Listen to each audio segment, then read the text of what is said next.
السلام علیکم ورحمۃ اللہ وبرکاتہ۔ الحمد للہ رب العالمین والصلاة والسلام علی سید الانبیاء والمرسلین، اما بعد۔ عزیز دوستوں اور بھائیوں، اس سے پہلے ہم نے ایمان کی تعریف اور ارکان ایمان کتنی اس کو پڑھا تھا، اور ارکان ایمان میں سے جو سب سے پہلا رکن ہے وہ ہے اللہ پر ایمان۔ تو ہر مسلمان پر ضروری ہے کہ وہ اللہ پر، فرشتوں اور کتابوں اور اس کے رسولوں پر، قیامت پر اور اچھی بری تقدیر پر ایمان رکھے۔ کیا ہے؟ ہر مسلمان پر ضروری ہے کہ اللہ پر ایمان رکھے، فرشتوں پر ایمان رکھے اور کتابوں پر ایمان رکھے اور رسولوں پر ایمان رکھے، قیامت کے دن پر ایمان رکھے اور اچھی بری تقدیر پر بھی کیا کرے؟ ایمان رکھے۔ ہم اللہ کی ربوبیت پر ایمان رکھتے ہیں کہ وہی پالنے اور پیدا کرنے والا ہے۔ کون ہے؟ وہی پالنے والا بھی ہے اور پیدا کرنے والا ہے، اور تمام چیزوں کا مالک اور تدبیر کرنے والا تنہا وہی خالق حقیقی ہے اور اس کے علاوہ اور کوئی نہیں ہے۔ یعنی پیدا کرنے والا کون ہے؟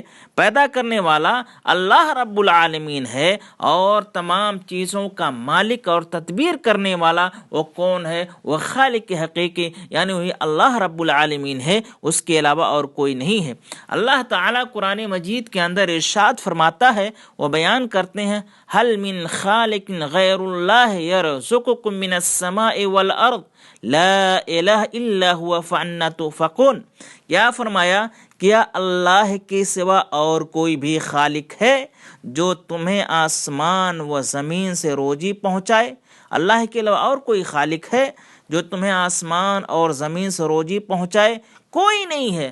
اللہ رب العالمین کے علاوہ کوئی ہے نہیں جو ہمیں آسمان اور زمین سے کیا ہے؟ روزی پہنچائے۔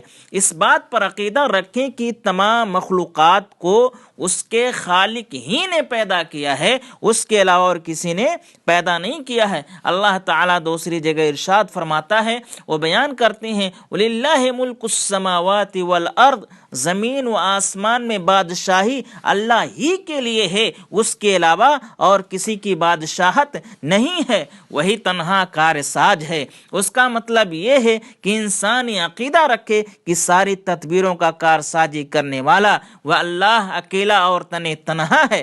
اللہ تعالیٰ نے فرمایا، آپ کہہ دیجئے، وہ کون ہے جو تم کو آسمان اور زمین میں رزق پہنچاتا ہے، جو کانوں اور آنکھوں پر پورا اختیار رکھتا ہے؟ وہ کون ہے جو زندہ کو مردہ سے نکالتا ہے؟ اور وہ کون ہے جو تمام کاموں کی تدبیر کرتا ہے؟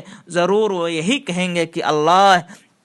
تو ان سے کہو، پھر کیوں نہیں ڈرتے ہو؟ تمہیں معلوم ہے کہ آسمان اور زمین میں رزق پہنچانے والا اللہ ہے، تمہیں معلوم ہے کانوں اور آنکھوں پر پورا اختیار رکھنے والا اللہ ہے، تمہیں معلوم ہے کہ زندہ کو مردہ سے نکالنے والا اللہ ہے، تمہیں معلوم ہے کہ تمام کاموں کی تدبیر کرنے والا اللہ ہے، تو پھر اللہ سے تم کیوں نہیں ڈرتے ہو؟ اس سے تم خوف کیوں نہیں کھاتے ہو؟ میرے دوستوں، میرے بھائیوں، سو یہ کہ اللہ تعالیٰ جو تمہارا رب حقیقی ہے، پھر حق کے بعد کیا رہ گیا؟ گمراہی کے پھر کہاں پھرے جاتے ہو؟ اور ہم اس کی الوہیت پر بھی ایمان رکھتے ہیں، وہی معبود برحق ہے، اس کے علاوہ تمام معبود باطل ہیں، اور وہی تنہا عبادت کا حقدار ہے۔ اللہ رب العالمین قرآن مجید کے اندر ارشاد فرماتا ہے، وہ بیان کرتے ہیں، ذَلِكَ بِأَنَّ اللَّهَ وَهُوَ الْحَقُّ وَأَنَّ مَا يَدْعُونَ مِن دُونِهِ الْبَاطِلُ۔ کیا فرمایا؟ یہ سب اس کی وجہ سے کہ اللہ تعالی حق ہے، اور ان کے سوا جن لوگوں کو پکارتے ہو وہ سب کے سب کیا ہو؟ باطل ہیں۔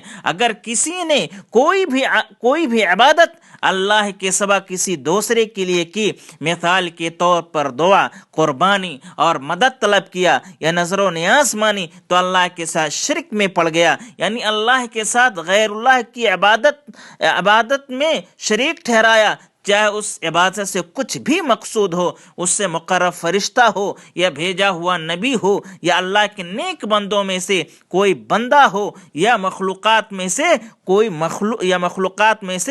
مخلوق ہو، اور جو اس شرک میں مبتلا ہوا تو اللہ تعالیٰ اسے بخشے گا نہیں، اور وہ دائمی کیا ہے؟ جہنمی ہے۔ ہاں، ایک صورت ہے کہ اس نے توبہ کر لیا اور موت سے پہلے اس کام کو چھوڑ دیا تو اللہ رب العالمین اس کو ہو سکتا ہو کہ بخش دے۔ اللہ رب العالمین قرآن مجید کے اندر ارشاد فرماتا ہے، وہ بیان کرتے ہیں، ان اللہ لا یغفر ان یشرک بہ ویغفر ما دون ذلک لمن یشاء، اللہ تعالیٰ قطعا نہ بخشے گا اس کے ساتھ شریک مقرر کیا جائے، ہاں مشرک کے علاوہ جس کو چاہے گناہ کو معاف فرما دیتا ہے، کیونکہ وہ گناہوں کو معاف کرنے والا ہے۔ اور ہم اللہ کی اسماء و صفات پر بھی ایمان رکھتے ہیں کہ جس کو اللہ تعالیٰ نے اپنے لیے یا رسول صلی اللہ علیہ وسلم نے اللہ کے لیے ثابت کیا ہے، اور اللہ تعالیٰ کی صفات کو کسی مخلوق کی صفات کے مشابہ نہ مانتے،